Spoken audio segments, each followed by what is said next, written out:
We got no hato. We got no help. We got nothing. What? Help us, hato. What do I feel? I felt like my voice was amplified then for a second. Oh, really? Yeah, I don't know. Maybe I was like standing up here, and then I was talking, and then I sit down here. Can you hear that? Like the desk is like reverberating my voice and making it brighter and Maybe because you're nearer the traps and the cloud. Oh, see, acoustic treatment, people. Yeah. Interesting. Good morning, bro. That was terrible. That was so bad. That was it. Rusty. We're a bit rusty How this you morning. feeling, man? I'm tired. Yeah. It's been like, well, I haven't seen you in like a couple of weeks yet. Yeah, I've been finishing off all the final album jobs and stuff that I'm on like basically the last mix of the year. Dude, so for the moment. My schedule has gotten to the point where it's all finalizing now, Yeah. where it's like all the mixes are done, everything's finished, and now it's just back and forth with clients. Just trying to revs. Yeah, Yeah, same. It's so I find it so taxing, dude. Do you? I like. It's not that I don't like the process. I'm happy to do it. It's just for some reason it feels like it's more tiring than just mixing. Yeah, revs can be like that. Yeah? Mix revisions, Okay. definitely. I think when you've got a lot on, definitely. Like I'm on literally the last song. Yeah. So it's just one. I think and then I'm done. I've got light at the end of the tunnel. Yeah. I think the thing that bothers me is like having to open a session and then recall all the hardware. Oh, yeah. You know how long that takes? Like that's nearly half an hour. And then sometimes revision's like a 15-minute job. Yep. But all the setup and everything is, it's like... It's a lot. Yeah. Tiring. It's always a lot. Yeah. Cool. Fucking... Got some new news? You got any news? It's Black Friday time, yeah? Oh, Black Friday. Did you get hammered by emails or what's going on? Did you Yeah, I got a bunch. Yeah. I got a bunch, but not as many yet. I think they're coming. They're incoming. Yep. Yeah. Because is it the end of this month? End of the month, but they're starting. It's like 29th, 30th? Is that usually when it is? Black Friday? Yeah. 31st or something. Yeah, whatever. Yeah. Last one of the month or whatever it is, right? So what did you write down here? Like you wrote down this thing about, is it like what we're both excited for? Have you got anything yet? I am making a point. I'm not buying anything. Yeah. I'm not buying anything. Yeah. Famous last words. Yeah. Famous last words. I was thinking about Hold the line. Hold the line. Yeah. Come on, boys. Stay strong. I'm gonna fucking Braveheart myself. Yeah. On Black Friday, I'm gonna paint half my face white. No, they will not take my money. Fucking hell, man. Oh shit! Well, you completely derailed me, bro. What were you saying? Anything we're excited about? Yeah. So I'm not particularly excited about, but I was thinking about what you said this morning, and there are a bunch of things that I always tell people to buy. Yes. So maybe we can talk about those. Like, waiting for Black Friday to. Yes. Yeah. Yep. But have you got stuff? No. Nothing? No. The only plugin that I was super excited for that's come out most recently was that Hi-Fi plugin. I've been using that we talked about last week. I unfortunately only got to demo it that day, and then I've just been mixing ever since, so I haven't had a chance to try. And so my demo's definitely run out. So I'm gonna have to probably fucking buy it on Black Schwab. Friday. Ryan. Schwab. Yeah, Ryan Schwab, mate. So hit us up. But not. I think I think both you and I are at a point where we have most of the tools we need. Yeah. I guess the thing with plug-in plugins, or hardware. I guess the thing with plugins though is that like they'll bring something out, Yeah, unless there's something exciting or there'll cool be like or an new. update or 2 or a 3 or something. You mean you don't need another 1176 plugin? No, man. Every time. But you know what I mean? Like there'll be like it'll be Soothe 3 or something, like or Fab Filter fucking whatever. The 3rd iteration of whatever we're up to now. 5th, Yeah. I don't know. Like now. do you keep updated when stuff updates? Cubase Depends. updated recently. Yeah. Again. Dude, so Cubase did, I think that Cubase 13 was released like 18 months ago, let's say. Yeah.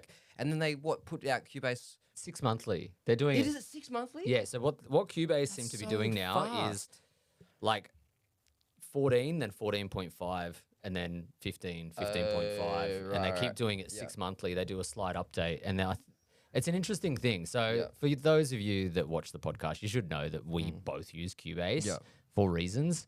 And that's their plan. I think that's just what they do now. Okay. I think it's a way of staying in the social media space and constantly being there. It's working. Yeah.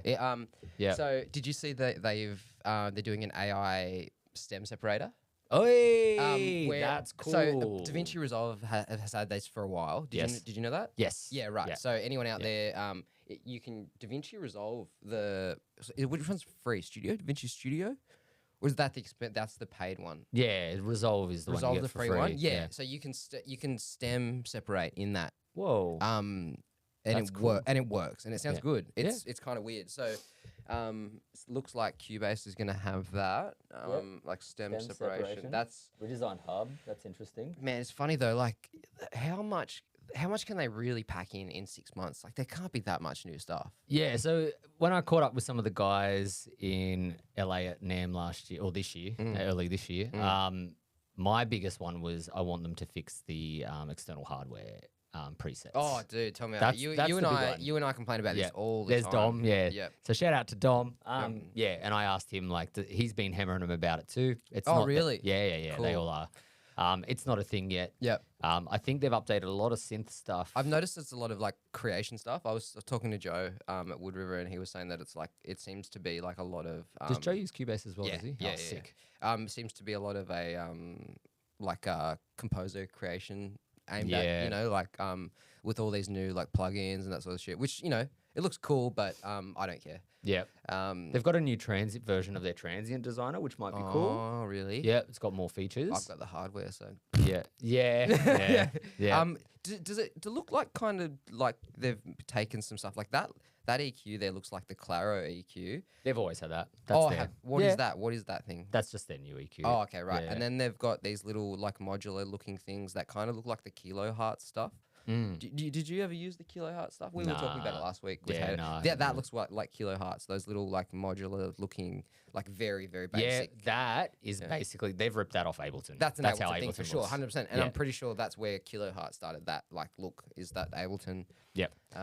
Yeah, they've been pinching stuff off Ableton for a while. Yep. Cubase on that front, even the lower, like having the faders and all the things show up in the lowest section. Yeah, that's Dude, been. who do you think is like?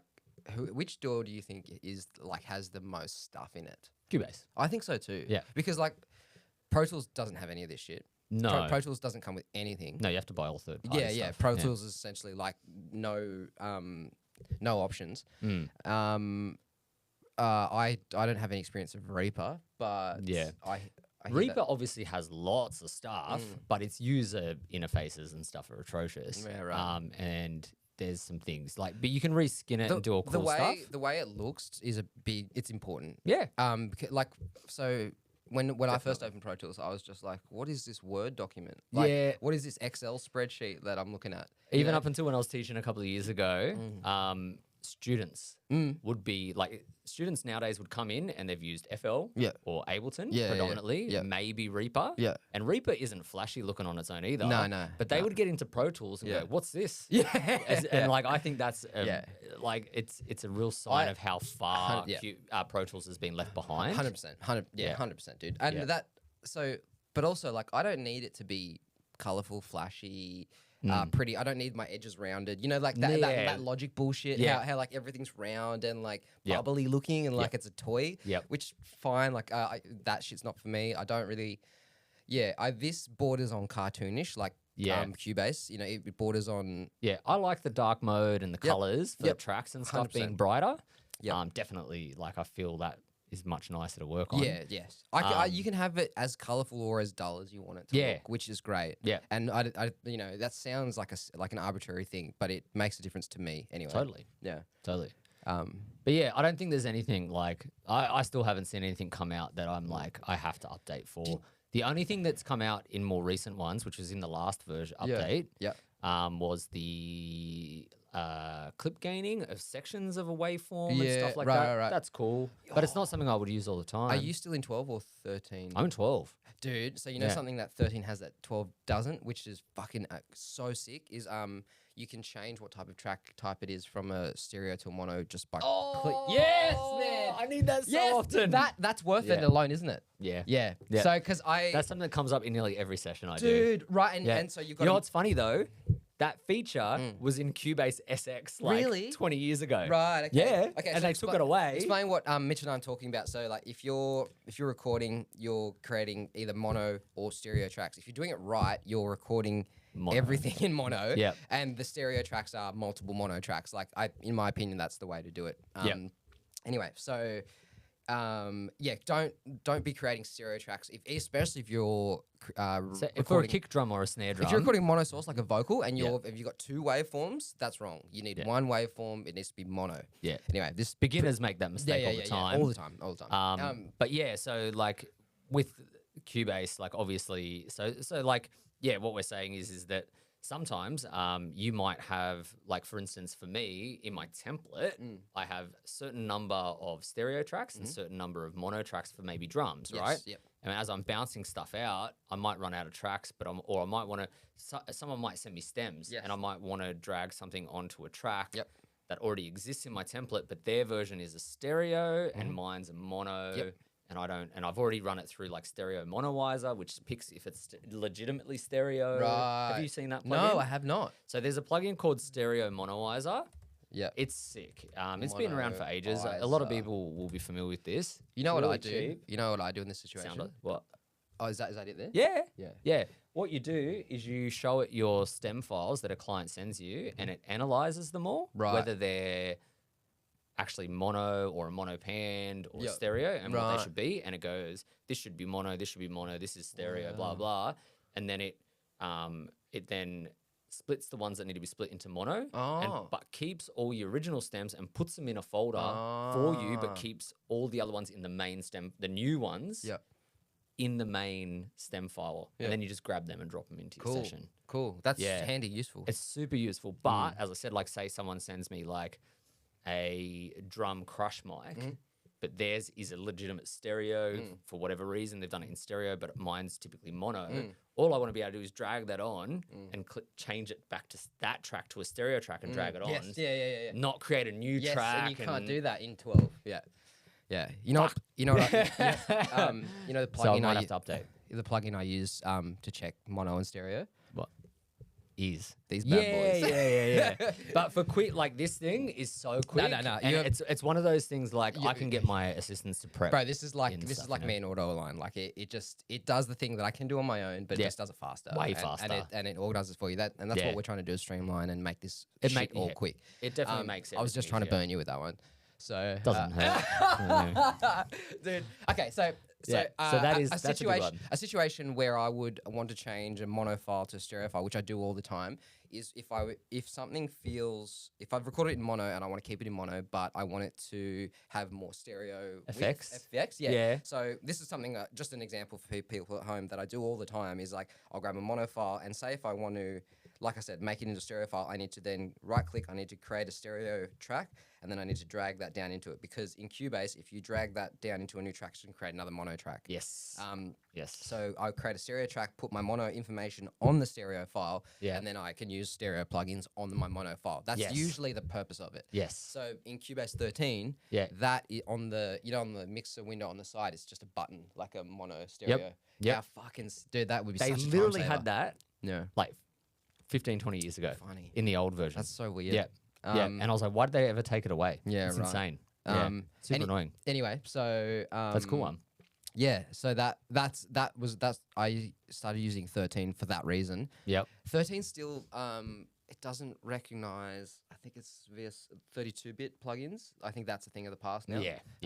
Which is a shame, because that means you got to go and update those plugins. Some of those plugins won't be updated. That's my biggest fear of updating as well, is like paying for stuff that I use all the time. Oh man, I'm doing it right now. So I've bought a new M2 M2 Mac Studio. Yep. Keen to know how you go once it's working.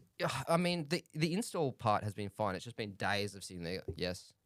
Oh, there's my fucking fingerprint. Yeah. Like just days of that. Now I've got to finish the configuration. And what was I? So 32-bit plugins. Yeah. There's a lot of old plugins that I like that have never been updated that I just won't be able to use now. Yeah. Which is. It sucks. There is a plugin thing you can use that will allow you to use 32-bit plugins on 64-bit systems.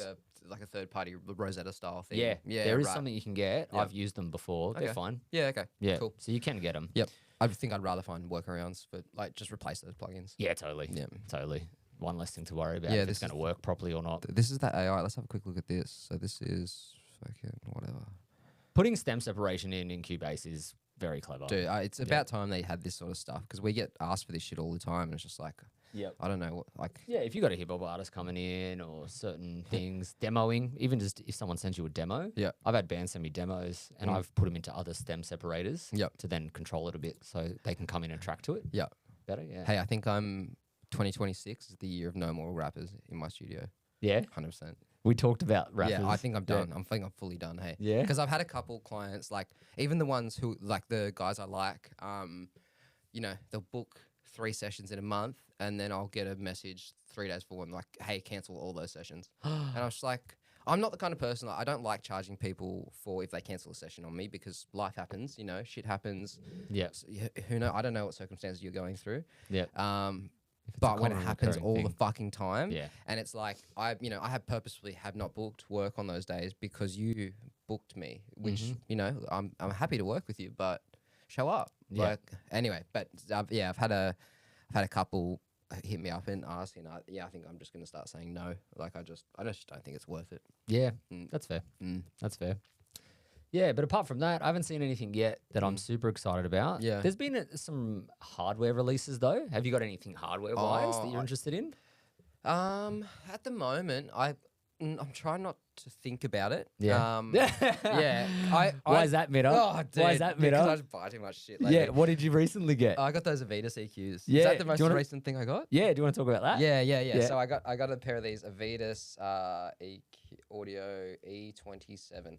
So I did a little bit of digging. Mitta has to get off Facebook Marketplace. Yeah, I actually do. I actually need my. So do I. I need my login taken away from me, like my credit card taken away. Anyway. Yeah. So this these came up on Marketplace, and I've got shitloads of preamps. So When you sent these through, Yeah. I was like, are they Avitas? Because I was like, symbols? Like, oh, you true, know, 'cause yeah, it's Zildjian Avitas? yeah. It's just another. You don't know this brand Avitas?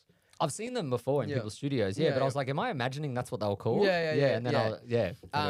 So this Very cool. I had a collection of 24 preamps in Yep. the last studio because Yep. we did a lot of drums and that sort of thing. Yep. So now in this new space, I tend not to record drums here. I tend to go to another space around the corner. So I've been selling preamps. Yep. Because I've like I said, I got nearly Don't need 20, and I mix every day, and I track for a week of the month at best. Yeah. So I really don't need that many preamps. So I've just been kind of Fair. getting rid of them. This guy put these up, said he was looking for pre's. I happen to have a pair of the pre's that he wanted. So we just did a swap plus Very a bit of money like from me. Yep. Um, Very cool. What did you swap? JLM Dual 99V. Yeah. So that's JLM Dual 99. I tried to swap him the Cappies because I didn't want to get rid of the JLMs. I really like the JLMs. Yeah. JLMs are my favorite preamps, like kind of across the board. Yep. I think I've been pretty vocal about that. But yeah, Yeah. so I had the 500 pair of 500 series of these. Yep. They're really great for a lot of reasons. The Dual 99s are dual op amp. Yeah. So it's got like so much gain. Yep. What is that right? Am I thinking about that right? Like multiple op amps, more gain. Yeah, so dual op amp would be something similar to an API usually, is dual op amp. But I don't know what does those that are modeled mean? on. Dual op amp. Like and obviously 2 op amps, but Op amps are part of the amplification stage Yeah. of all of that. So like say in an API, you have your input transformer, then you have an op amp, Yep. and then it'll go to another op amp stage basically. Right. Or op amp transformer, op amp transformer. Sorry, I kind of blanked while you were explaining that. Yeah. And what does it do? What It's is? it's an operational amplifier. So it's a Okay. series of transistors and resistors and stuff, but it's instead of an IC, Yep. you can get IC op amps. These are what we call discrete op amps. Yes. So look at all my videos. Dude. Op amps. There we go. So when we first, There he is. yeah, when I first started talking to Mitch about like Cappy and op amps and all this thing, I'm like, oh, dude, I can solder. I'll just make one of these fucking things. And then I saw the op amp, and I was like, you've got to be joking I me. showed you That's me building those. disgusting, dude. Yeah, yeah. Look how fucking tight everything is in there. Like, It's hard. How It's hard to did you build 'em. how did you do the middle bit?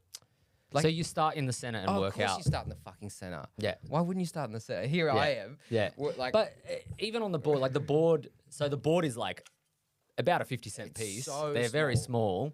what for Americans? 50-cent piece. What is I don't know. like? Do this. That's how big. they're fucking small, man. Yeah. So, and then everything's vertically stacked as well. So it's tough building. Like, I wouldn't recommend it to a beginner to solder those. No way. That's why I made videos on them ages ago. But it's one of those things. If you can do it, you're a legend. Oh, So, dude, if you can do it, it's like if you have the time and patience, you could just build these for people and they would pay you to do it. People out there, there's companies that do that. Yeah, absolutely. Anyway, so I swapped this guy a pair of the JLMs. And then you got these Avituses. Yes. So the Avituses are. I did a bit of reading. It's he's I think his name is Avitus. Yeah. So he used to work at API and also then Neve. Neve. Yeah. Yeah. So the idea behind this is that he liked the 550A and the 1073, but there were things about them that he didn't like, and so he changed some stuff and he made these, which was meant to be somewhere in between. Elements of both. Yeah. How can I describe it? These compared to APIs are like aggressive and boxy sounding. They're quite, because they're stepped. Yes. There's also steps, so they're like it's big jumps, like 2, 4, 6 dBs, like massive. These don't have that issue. These are the opposite. These have got no indentations, and dude, the fucking buttons are so smooth. It's not like it's like because you know how like when a button's like that, it's easy to recall because it's just like that's where it always sits. I can feel it. Whereas this, it's like it's so smooth. It can just go in, and it's like oh fuck. Yeah. So, but it's That is ironic. tricky. It's ironic because it's not stepped, but I'm going to be using it stepped, right? Yeah. Like for recall. Like I'm not going to be putting it between. Can you put it between 0 You and can, 2? you can, but I'm not doing that because then I have to like look at the photo and be, Oh yeah. you know, like that nightmare. So Yeah. anyway, that when I first picked them, I'm like, oh no, like no indentations. That kind of worried me a bit, but that in itself makes you use them differently. Yes. You agree? Yeah. Yeah. So okay. Well, obviously a dented EQ, you're gonna go bang first one. You might do 2, listen, you know, and then you'll come back again. But when something's not indented, you tend to just sweep big, right? Yeah. Like you tend to, you know, the chances of doing hear it. 10, 15 dB, whereas if you step like this, there's less chances of actually getting all the way up there. Yep. Dude, this is reminded me of your Z&H's. Yep. Because me and Lachlan, when we first were looking at this, look at the fucking faceplate of this. We were first 16D. Yeah, 28K. Dude, we were laughing like, okay, I just got to quickly add 16 dB at 28K to my mix. It's So, like, to anyone wondering about that, what it means is the slope reaches that gain. Yeah, that's where it at starts. 28K. Oh, that's where it peaks? Yeah, that's where it peaks. Yeah. And then it comes down from there. So what you do is you'll get like, it'll lift from like maybe it depends how broad it's set. Yeah. But it could lift from 10K or 15K. Yeah. But the all airband EQs, like the Marg that you like, that's the same thing. Yeah, I understand. And the so mine goes up to 25. That's right. Yep. Yeah, it's the Sontec style thing goes up to 25. They're all doing the same thing, and if you look at them, because they're a shelf, what you do instead of getting the rise and then the shelf off, you just get the rise, so you get this different slope. Yeah. Okay. Yeah, and it's smoother sounding. Yeah. Right. Yeah. I like that. You can change the shelf, like It's shelf peak to or shelf. oh, that's what that is. Yep, that's cool. The frequencies are actually really usable. There's not much in the way of crossover, which is something I actually really like in the APIs.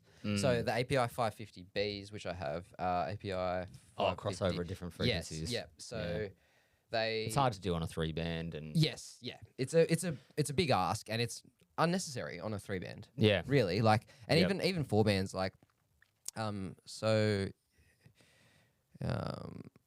yeah, right, cool. So you can see, like, for example, and 800. 800 and 700. I like that they've like almost overlapped them, but not really. Like it's very useful because like there's many times when you want 400 specifically and not 500. Yeah, and they're giving you different octaves there too, which I like too. Yep. That's the way to go. Yeah. So I do appreciate this. I bought the 4-band. I don't need 4 bands. I figured it out. Yeah. I don't need 4 bands, man. When you were like really pushing for 4, I was like, Where were you? You know what I think you want? What? I think you want those graphic EQs, like I've been telling you about. Man. What do you mean? Yeah, because like when you want to sculpt those like 560 styles, like are the ones. Like they're so good. Mitch lent me his pair of these like Cappy. I've got the Z&H 560s. Excuse me. Yeah. Z and H and H V560. God, I'm fucking I'm not okay. V560. Yeah. Yeah, right. So I think I borrowed these off Mitch, and I couldn't. He was super excited about them. Yeah, I And thought you were gonna love. I know you were, these. and I think that maybe I went in with that. I'm like, oh, this is gonna be sick. And for some reason, I think I just wasn't thinking about them correctly. Wasn't using them the way that you intended me to, or maybe that you do. Yeah. Anyway, so yeah, Mitch has a pair of these, loves them. Because they're like the sound of so many records, especially kick and snare. So I was like, man, these you're gonna. Well, it makes sense. Like that's how many? Is that 10 bands? 2, 4, 6. That's a lot of bands, dude. Yeah, they're sick. They're really good. Like I couldn't do without them. They're like I recorded some acoustic guitar on Monday. They're beautiful for acoustic guitar. I'm even looking at them like. They look like something I would like. Well, I don't know. I wonder what it was at the time. Sometimes you're just working on stuff that they don't suit, or you've got other ways to work. But yeah, man, in the past, people have lent me stuff that I now swear by that I've thought I didn't like at the time. Yeah. So that makes sense. This could be another one of those. I'm going to lend you, while I'm like doing some stuff, I'm going to lend them back to you and you can have a play. All right. Well, I have to lend you these too. Yeah. Nah, I don't want them. They're cool. Keep yourself. They're cool. Nah, they would be sick. I'm not often using both mid bands at once. Yeah. That's like, I mean, it's cool to have. Dude, I've seen. It's cool to have a band to cut and a band to boost in the mids, though. Exactly. I would use it. Yeah. Definitely. Yeah. I'm just not as much as you think. Yeah. Yeah. I've seen these in mastering studios. Yeah, Do you think that's insane? Like two dBs, yeah, too much. right? Yeah. Like, dude, I find with these things, unless you're sculpting individual things like drum shell buses, where you can go absolutely bonkers with EQ. Yeah. Because obviously, like anyone who's mixed with hardware knows that adding 4 to 6 dB of anything on a mix, is just like that's a lot. It's huge, especially on these. Like, they're aggressive as fuck. Yeah. On drums, I have a pair of 550A style ones from Cappy on my drum bus, and 2 on the highs is so much on a drum bus. Dude, it's massive. It's dude. heaps. You've got these, and they're quite they're quite broad as well. Yeah. So like I do like a smiley face thing on my drums, and it's only 2 dB, and I looked at the curvature and it's like, whoa, like I've been analyzing a lot of my hardware lately in Plugin Doctor to see what it's really doing. Yep. Just out of interest. Yep. When I have a minute. Yep. And like these are so much wider in the lower bands because they're proportional Q. So as you push them, they go narrower, but they're way wider than you think. Yeah. I think so. Cool, what I was saying is that these sound really aggressive, and I think boxy is probably the best sound. Yeah, like, more mid-focused. Yeah. It's a hard thing to describe, but they're aggressive. They're very hard. Hard is a good word for them. Yeah. Yeah. I find all API style stuff is that.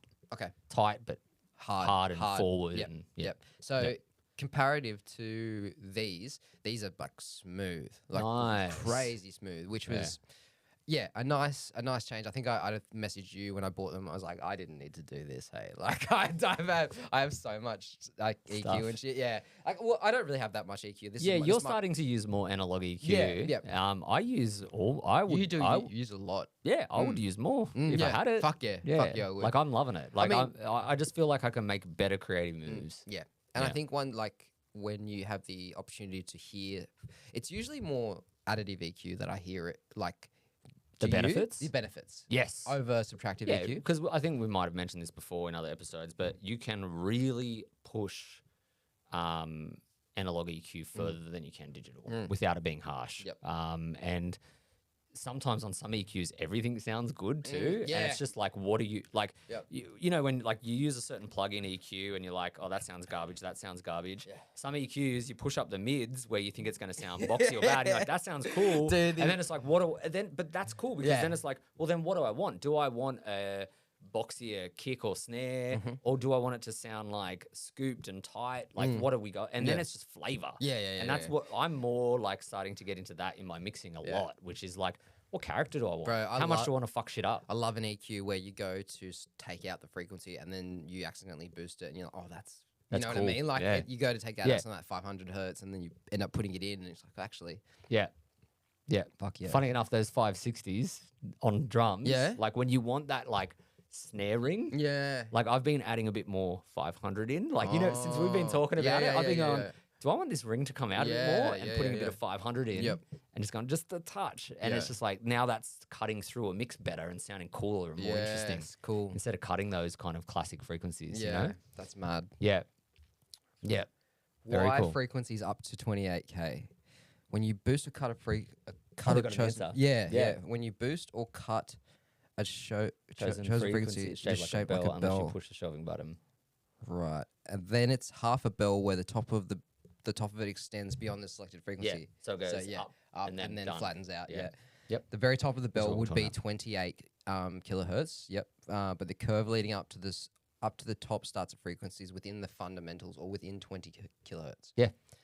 So you'll easily hear the effect of the very tail of the audible spectrum without accentuating sibilance or already aggressively high. Yeah, because it's starting so much higher up, you're not pushing up 5K where your sibilance is. Yep. You're pushing up 10K where the air is and just getting air I used to have and brightness, which is awesome. Do you remember when I bought one of these MA5s off Marketplace for like really cheap, like a couple years ago? These are the ones I'm familiar with. These yeah. are their preamps. Yeah. Do you remember when I had one? Yeah. Like, and it's got that 28K button on it. Yeah. And it's like, so it's just an airband. Yeah. It's cool. It's Yeah. a cool idea. I think if I was doing like just shitloads of drums, that would be fucking sick, right? Like having 12, 16 of those. Oh, man. Like having that shelf on everything would be, be pretty fucking cool. Especially, when you're doing drums, you need that lift sometimes. Yeah, for sure. Very cool. Yeah, nice. So, that's right. So we were talking about Black Friday. Yeah. So, well, the hardware doesn't really come on sale on Black Friday, does it? But sometimes there's releases. Oh, yep. Yeah. So around this time last year was when Behringer did that crazy release of like the 1073. Oh, true. Right? Yeah. So they announced that. Yeah. That 500 series 1073 they did. Yep. They announced, like none of them were released until later. The 1073 thing didn't come available until like in this year, like early this year, February. Or even later, maybe. Yep. They announced that actually, that might have happened later. What they did announce was the 33609 clone. Okay, yeah. The Neve clone that I use on my drum bus all the time. They announced that this time last year. Oh. So what I'm interested in, they haven't announced anything else this year. Yeah. And I'm wondering if Behringer have something in the pocket that they're Okay, going to all right, drop. yep. So I'm keen to see what companies come out with in the hardware space. I don't care. I'm not interested about plugins. Yep. But I am interested in what people announce for this year, end of this year into next year of products. Yep. Going into NAMM because they will announce stuff now and then have it at NAMM for display. Yep. So I'm keen for that. I know some companies like these clone companies do sales like Audioscape. Audioscape, I think they did a Black Friday. It might be like a 10% off, something like that. Yeah, there'll be deals on a bunch of things. But we were saying, like, what about for the listeners that should get plugins? What plugins would you recommend to look out for? All right, Soothe 2. Yep. So this is at the top of the list of suggestions. Look how fucking expensive that is, dude. That's a hardware price, effectively. Like It's that's psycho. It's too much. It's absolutely too much. Yeah, especially for Australia. So this is one of those plugins where I'll use it on every mix, and not only will I use it on every mix, but it's got a different purpose. Like I use this for obviously treating things like sibilance, harshness in vocals. I use it on mix bus. I use it. I use this to sidechain my kick and my bass. Nice. Yeah. I'll share a little video. This is a guy named Will Carson. He mixed Bill Murray. Absolutely fantastic mixes. And then I'll share with you his Soothe. So if you go on, that one there. Yep. If you watch this video, this is exactly how I do my kick, Sidechain. kick and bass sidechain. What's the difference between using something like Pro QMB to sidechain, would you say? This to me feels a little bit more intelligent. Yep. Like maybe there's something happening under the hood which I don't fully understand because it's a little bit cleaner. It's only grabbing the frequencies where it needs to or something. Exactly. So I think Makes sense. I think the thing with MB, like Trackspacer is another one. Yep. Trackspacer is another good plugin for sidechaining anything. Yep. So and then we got Fab Filter MB. So I think the thing with Fab Filter MB is say if you're just ducking, say from 150 hertz, right? Mm-hmm. You're ducking your kick 150 You got hertz. your kick ducking your bass. Wait, You're ducking your bass So your kick is side Yes, chaining to the that, bass. that, yes. You're ducking the bass Yeah, down. so the plug-in is on the bass, Yeah. not the kick. And Yes. then it's triggered from the kick drum. Every time the kick hits, the thing is triggered. Yeah. So the thing with Soothe is because it's more like I think it's more dynamic spectral bass, so that instead of say you don't like in MB you have like that whole frequency, I think Soothe sees the frequencies that it's being fed and just ducks in that area. Yep. Hang on, we'll see. Well, we might be able to see him doing it. So can you see how it's moving like that? Yeah. See how it's really just dropping What's down. interesting is the focus of it too, ducking and then coming back up. Yes, yeah. Yeah. I think it's just the way it performs the thing and the shape that it creates. Yeah, as the resonance fades, as the decay of the kick drum comes up, Yeah. and that resonance changes, Yes. it changes with it. Yes, exactly. I can see that happening visually. It's more Yeah. intelligent. It's more dynamic than MB, which is a little bit more. Yeah. You know, So mallet. you'd assume that maybe it's taking away only what it needs to take away. That's kind of thing. that's what it feels like. Okay. And the whole I might have to try it. One thing that I met, like whenever I send you and Tom a mix, and Tom always comments on the low end side chaining. It's because I do a lot of this kind of shit. Okay. I will side chain guitar to bass, and then bass to kick and all that sort of stuff. So yeah, this is one of those plugins that I think it's unfortunately there's not much out there that does it like it. There's nothing really that does what it does so well.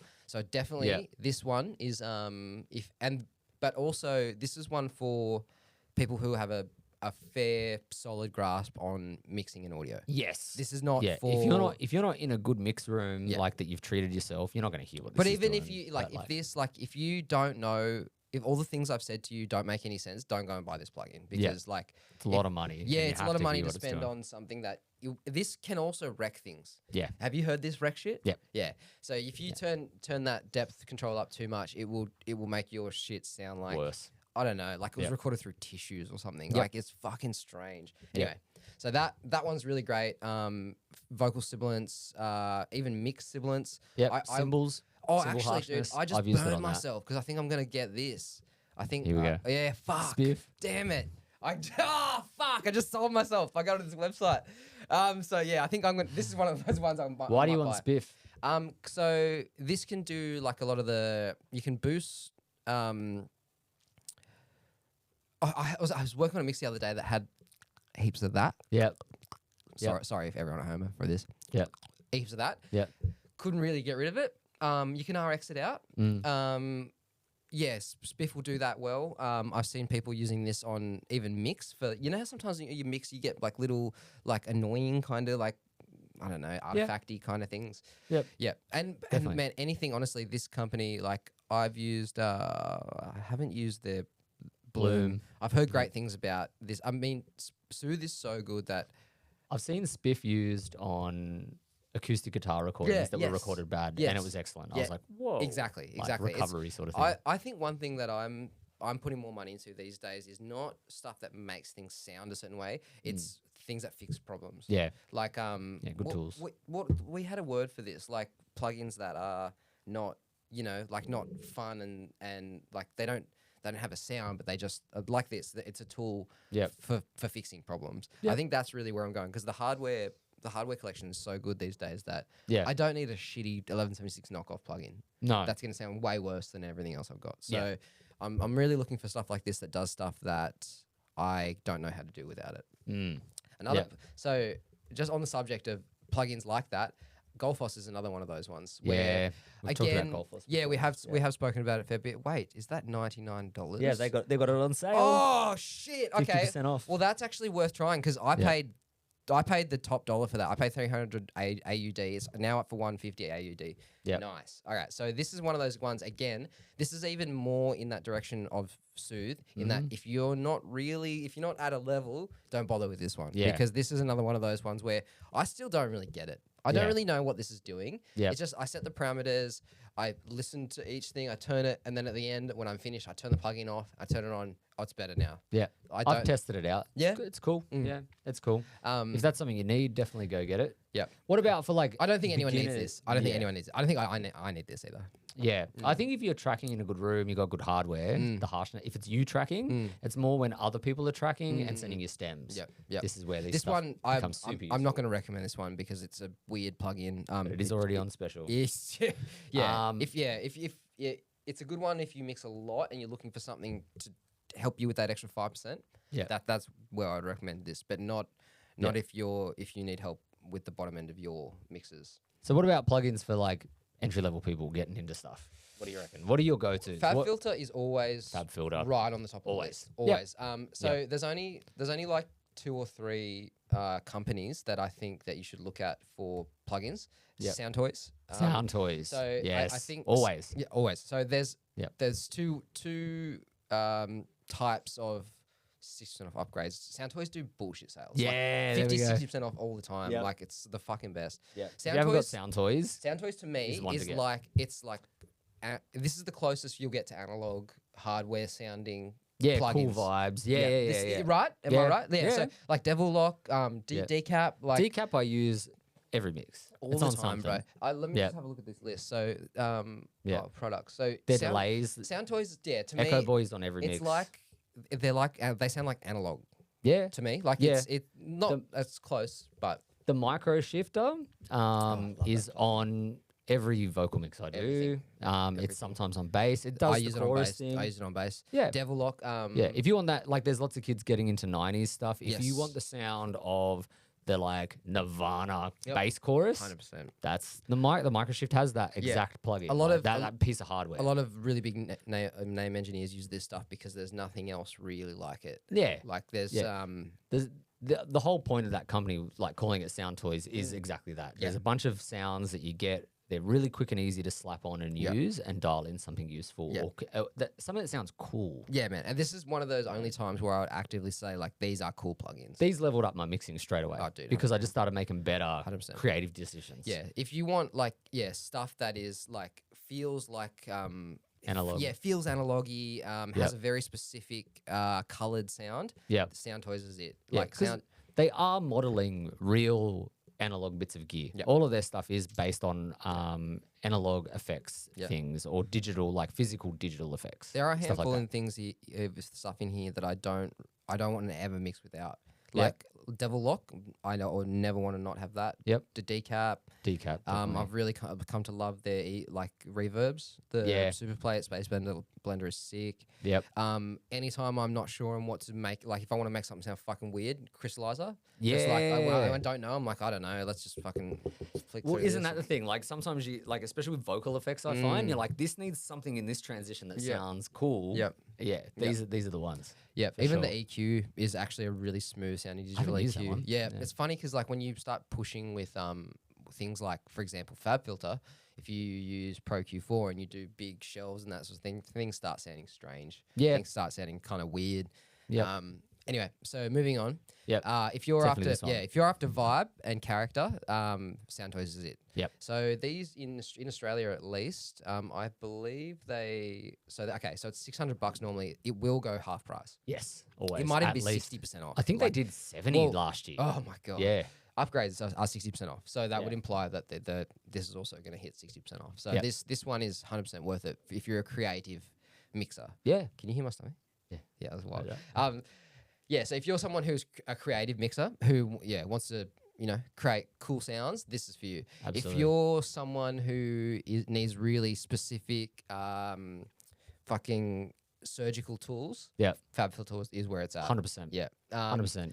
Pro Q4 is hard to look past as maybe the best EQ. Yep. Like digital EQ out. Yep. It's so usable. I use it on every mix. It's my cleanup tool. Yeah. Without a doubt. So one thing people at home might think like, oh, it's just aren't all EQs the same? Yeah. Well, I'm going to do a little sales pitch for ow, fuck this thing, man. It fucking Zapped shocks ya? me all the time. I'll do a little watch. It's going to happen again. Ow. Fuck. Yeah, I heard that. You heard it? I heard that. Holy shit. I heard that. Yeah. That was thing- my knee cracking. Okay, then. right. Yeah. Holy fuck. All right, so let's just very quickly, let's go over the things that this I'm can old. My joints. My joint's creaking. Lube me up. A bunch of things that this thing can do that other ones can't. The crazy angles of shelves, like you can do brick wall shit, like straight, flat. You can do dynamic stuff. You can, which can be triggered from a different source. Yeah, you know, you can have say you got a snare drum that you like the sound of, except for when the guitar plays, it's got too much 3K, so you want it to, you know, do that thing there. And if you wanted to duck narrower than say their Pro MB or whatever, you can do that in this. It's now got the spectral thing, which does that sort of. I've compared it to Soothe, and it's definitely not as good as Soothe. No, it's different. It's different. It's way. But it's cool to use both. More transparent. Yeah, it's like I use both all the time, like one in front of the other, just to help a little bit. Yep. It's got all the different phase options. The new one has the transformer saturation option as well. Oh, it does too. Yeah. I you know what's funny? I was mixing the other day and I saw it and I noticed it for the first time in ages. Yeah. And I turned to Hater and I was like, I never use it. Never once. Yeah. Because it's not what I use that EQ for. Yeah. It's like we're getting so much transformer saturation in other things. It's not what I'm using it for. Yeah. But it's there. Like I would say it is the most easily the most versatile EQ. Easily. Like it's just so. If you had one EQ, that's going to be the one. 100% all day. Yeah. The reverb is really useful. Really I've never cool. used the reverb because really I don't have it. I don't think. The one thing I do like about Fab Filter is I think they try and cover all bases. You know, they try and like the reverb can do plate, hall, room, IR. You know, like any type of reverb, which is really cool, and they all sound great. Yep. I think Pro L2 has probably replaced L1 as like the limiter. Yes. That I've noticed anyway. Yep. C2, just a nice, like, simple compressor, very useful. MB is one of those ones people ask all the time, do you like MB? It's like, I can't mix without MB now. Yep. Honestly, like, I hate to say it, I use MB more than probably any other plugin. Yeah, wow. I reckon it's my most used plugin after maybe Pro Q4. Yeah. Yeah. DS is my DSer. Oh, is it? Yep. You? You get the hardware. I use a hardware DSer and I'll reamp through that if I've got a really bad S. Fuck yeah. I'm also I've got a setting in Cubase that I use with my Stream Deck to manually DS the leads. And I have, actually, this is one that I don't even know if I talked about this. Have you heard of Split S? Have we talked about Split S? No. Okay, this is sick. This is cool. Mate, I don't know if we did talk about this one. Okay. It's not a DSR. Not a DSR. Right. What it does is it analyzes the frequency for S's. Yep. And it only turns down those with a fader. It does it more accurately. So if we're talking about DSs, a DSR technically, there's a couple of other companies that are doing this as well. Yeah. But I tried out Golfos for DSing. Yeah. I tried out a couple of other DSs and I tried out this. And this was easily the most transparent DSR that I've ever used. Let's have a look. Yeah. Right. So just to talk about DSing for a sec. So a DSR is just a high frequency multi-band compressor. Like say if you took Pro MB and just selected Pro MB all the way to the top frequencies of maybe around 6 kilohertz and let it grab 6 kilohertz. That's what most DSs are. But they're also then grabbing your snare drum. Yeah. They're grabbing a bunch of things. This, you put it on your vocal. I'm talking about on a mix, but you could put. I've put it on a mix before and DS with it. Right. Okay. Yeah, because some mastering engineers need to do that. Yep. Right. Yep. So this DSR can analyze a bus or whatever and DS on a bus as well. Wow. But like, if you want to, I use it for my DSing cleanup on backings. Cool. So I manually DS my lead all the time and then rerun it through my analog DSer with the compression chain and stuff like that. Okay. So because I know I'll do manual cleanup DSing on the lead, but then I know when I run it back through a distressor or something, the S's will come back up. So I also analog DS through that chain. Yeah. Okay. For just a little bit of extra. Wow. But that Split S is on all my backings. Okay. Yeah, Cool. always. Cool. All right. Always as my cleanup. So I literally for backing vocals go like EQ, like Pro Q, Split S. All right. And then bounce out to hardware later. I need to like. It's cool. Yeah. It's worth demoing. I want to watch this. That's one that I think people should download. We don't have audio, do we? Oh, we do have audio. And splits it between sibilants and non-sibilants. Somos un accidente, una mezcla de sangres ardientes. You can now freely adjust the level of both channels or Yeah. solo one or the other at will. It is really Right. Okay. It's really accurate. Wow. Yeah. Wow. Yeah. Okay. Cool. I'm gonna keep an eye on that because that's cool. There's no one de-essing solution for me. Like there's no one. Yep. Like you said. Like you have. There's not one. No. But if I had only one, this is now the one. Okay. This has replaced all the others. And I tried all of them. I had a couple of tricky sessions, and Yep. this was the only one that would work. Do they go on sale? I don't These know. guys? Okay. I don't know. But I don't.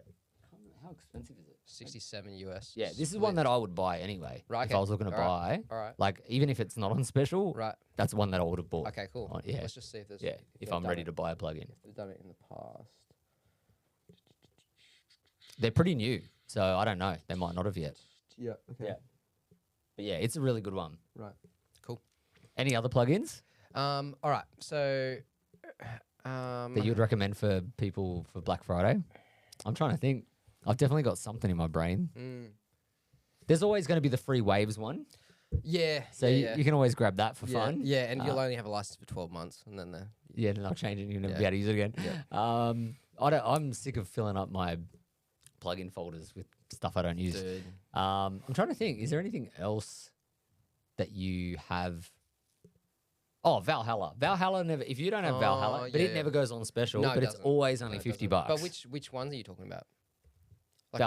Valhalla Verb. Room, Shimmer. Like you know who we have to give it? Well, because actually I don't use Valhalla that much anymore. Right. What are you using then? Panda Rooms. Oh fuck yeah! So if you Fuck haven't yeah. already, nearly Yeah, everyone should have this yeah, bundle. yeah, yeah, Definitely yeah. go get Sam's Yes, as well. obviously, If you haven't got yeah. Sam's plugins from Purified Audio, Yeah. they'd be one of my biggest recommendations. Yeah, That let's- they've taken over so many spots Yeah, I know. of things that I use. Yeah. I don't use Valhalla on nearly any mix now. I'm Yeah. using Panda Rooms. Yeah, or as my main reverb I was for everything. using Abbey Road, like the Waves Abbey Road one, which Yeah. was cool. But Yeah.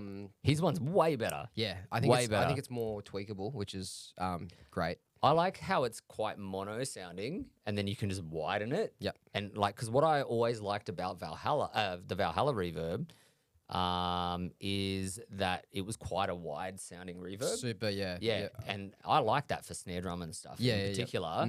And here's one, once you widen it, the Panda Rooms, I get the same effect, but more natural. Yes. Because the problem I have with Valhalla too is it just bumps up all the lows. It doesn't like- sound real. Yeah. It's got like that low and high, like crazy shell, like smiley curve to it, which Yeah. I don't know That's what what reverb. the hardware. It's based off the lexicon. right, yeah. The lexicon hardware. So that's what that reverb sounds like. But yeah, Sam's reverbs are so usable, and like just being able to flick through different rooms for different songs. I love it. Yep. It's like easily my favoriteest reverb That's sick. ever. That's yeah. sick. I So- remember when I was like they're my just favourites. starting, I had a cracked version of like it was like a lexicon. I think it was like the PCM, like whatever that one is. Yep. Man, I could never get anything to sound as good. Hey, Yeah. Wow. it's have you've used it? Have you used this particular plugin? No. Yeah, this one. Fuck, Wow. it sounded good. I might, Very jump cool. back in there. How much are they? It's got to be expensive, right? Like, It's actually lexicon's Yeah, one. yeah, It'll yeah. be a mint. It'd be- I bet. that's on sale here for what's EU? 400. That's EU too. Oh, that's like $7 million Australian. Our dollar It's, yeah, it's sucks. 700. Holy Fuck. shit. Yeah, that's heavy. 7? Yeah. Oh, our dollar's tanking. Yeah, dude. It's Come not- on, Australia. Yeah, it's not Get good. your shit eh? together. That's not good. Fucked. Oh well. So hard for us now at the moment. Well, yeah. So back to the plugin thing. I think really, yeah. If you don't have Fab Filter, if you don't have Sountoys, you should be looking at those two. Yep. That's really it for me. Yeah. You? Sountoys, Fab Filter. Yep. Again with Soothe, Sountoys, Soothe, yeah, yeah. And if you want other creative tools, Sam Pura's are so good for that. Yeah, it looks love like I those. just checked the pricing. It looks like it's slowly just come and get back up to the original Creeping it price. back up. Yeah. Yeah. But it might be so he has room to discount for Black Friday maybe as well. Yeah, I mean, it's still whatever. $60 for all his plugins. Oh, it's still a still fucking a bargain. dude. I've paid $600 for a plugin before. Yeah. Like, for a single plugin. Yeah, I know. It's Yeah, it's fucking crazy. outrageous. All right. Cool. Well, let's wrap it up there, shall we? Yeah. Yeah. Cool. We're gonna next week we're gonna talk about. It'll be like closer to Black Friday.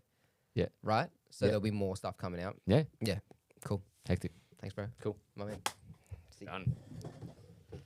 Oof. Didn't hit record.